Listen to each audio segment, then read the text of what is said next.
सरकार की तरफ से जारी तबादला आदेशों में एसडीएम सदर आईएएस अधिकारी रितिका को प्रमोशन के साथ पांगी तबादला किया गया है। वर्ष 2019 बैच की यंग आईएएस अधिकारी रितिका जिंदल अब जिला चंबा के दुर्गम क्षेत्र पांगी में बतौर रेजिडेंट कमिश्नर यानी कि आवासीय उपायुक्त अपनी सेवाएं देंगी। वर्ष 2019 बैच की यंग आईएएस अधिकारी रितिका जिंदल पंजाब के मोगा की रहने वाली हैं। मात्र 22 वर्ष की आयु में रितिका आईएएस अधिकारी बन गई थी। हिमाचल प्रदेश में सोमवार को सरकार ने 16 आईएएस और 16 एचयूएस अधिकारियों के तबादले किए हैं। जहां 2 जिलों के एसडीएम बदले गए तो वहीं जिलों में एसडीएम को भी एक जगह से दूसरी जगह भेजा गया। इन तबादलों में मंडी की एसडीएम रितिका जिंदल का भी नाम है। वह अब चंबा के पांगी में बतौर रेजिडेंट कमिश्नर अपनी सेवाएं देंगी। वर्ष 2019 बैच की यंग आईएएस अधिकारी से जब सरकार ने पूछा कि क्या आप पांगी में सेवाएं देना चाहेंगी, तो युवा आईएएस अधिकारी ने इसके लिए तुरंत हामी भर दी। सरकार की तरफ से जारी तबादला आदेशों में एसडीएम सदर आईएएस रितिका जिंदल को प्रमोशन के साथ पांगी तबादला किया गया है। रितिका जिंदल अब जिला चंबा के दुर्गम क्षेत्र पांगी में बतौर रेजिडेंट कमिश्नर अपनी सेवाएं देंगी। और आपको बताते चलें कि यह पहली महिला आईएएस अधिकारी होंगी जो कि जिला चंबा के दुर्गम क्षेत्र पांगी में अपनी सेवाएं देने के लिए स्वयं आगे आई हैं। यह इलाका इतना दुर्गम है कि सर्दियों के दिनों में पूरे 6 महीने तक शेष विश्व से कटा रहता है। जब इस बारे में रितिका जिंदल से बात की गई तो उन्होंने तुरंत हामी भर दी और कहा कि जी हाँ, मैं वहाँ सेवाएं दूंगी क्योंकि वहाँ भी जो लोग रह रहे हैं तो मैं भी रह ही सकती हूँ, क्योंकि वैसे भी ट्राइबल क्षेत्रों में सेवाएं देना अनिवार्य रहता है। इसीलिए मैंने इस ऑप्शन को स्वीकार कर लिया।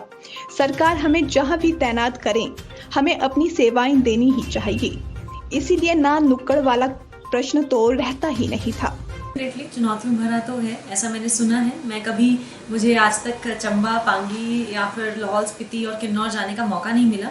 इसी बहाने इस एरिया को एक्सप्लोर करने का मुझे मौका मिलेगा। नेचुरली मैंने सुना है काफ़ी नेचर बेस्ड चैलेंजेस हैं, काफ़ी हार्श क्लाइमेट है, ऐसा बोलते हैं लोग। बट नेचुरली अगर वहाँ पे लोग बसते हैं, हमारे लोग रहते हैं, तो अगर वो लोग वहाँ रह सकते हैं तो हम भी रहेंगे।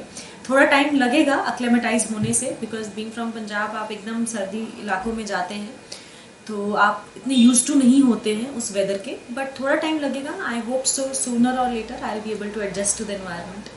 आईएएस अधिकारी रितिका जिंदल ने कहा कि उन्हें कभी चंबा, पांगी, लाहौल, किन्नौर और काजा जैसे ट्राइबल एरिया में जाने का मौका नहीं मिला।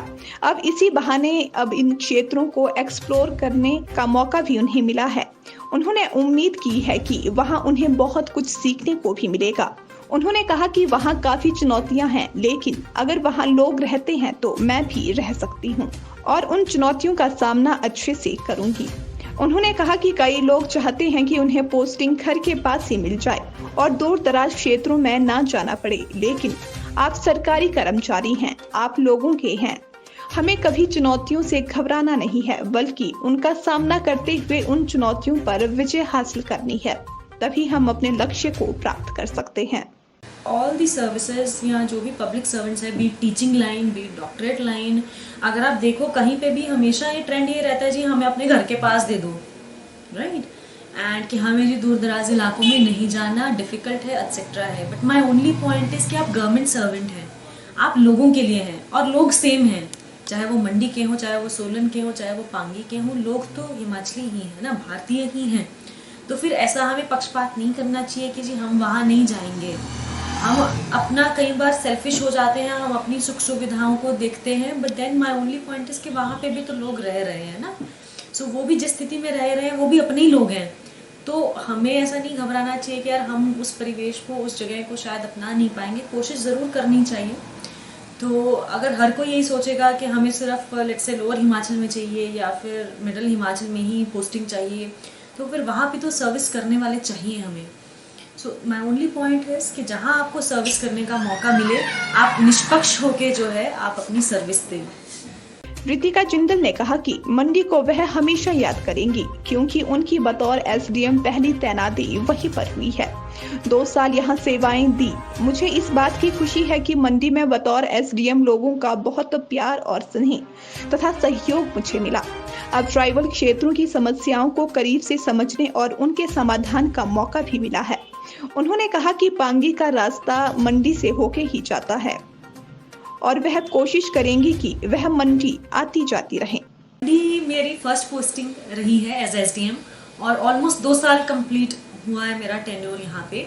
तो मंडी एक तरह से घर जैसा फील होता है। मंडी टाउन बहुत ही वाइब्रेंट टाउन है, बहुत ही वाइब्रेंट कल्चर है। अगर आप देखें चौहाटा में बहुत ही लाइवली टाउन है मंडी। रिलीजियस टाउन है, छोटी काशी बोलते हैं और रिलीजन जो है बहुत क्लोज है, मैं जुड़ी हुई हूँ। तो मुझे अच्छा लगता है इस वाइब्रेंसी को, इस कल्चर को देख के, जी के। तो naturally I will miss Mandi a lot, उसमें तो कोई दो राय है ही नहीं।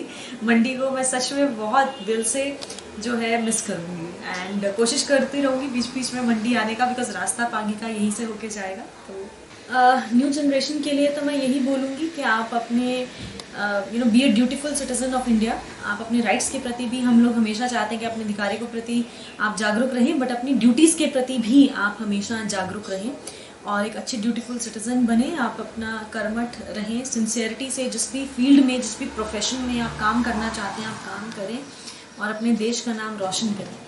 आपको बताते चलें कि रितिका जिंदल पंजाब के मोगा की रहने वाली हैं। मात्र 22 वर्ष की आयु में रितिका IAS अधिकारी बन गई थी। जब रितिका IAS की तैयारी कर रही थी तो उस वक्त उनके पिता का स्वास्थ्य ठीक नहीं था। रितिका ने विपरीत परिस्थितियों से जूझते हुए IAS की तैयारी की और इस परीक्षा को उत्तीर्ण करके दिखाया। Bureau report RV7 news.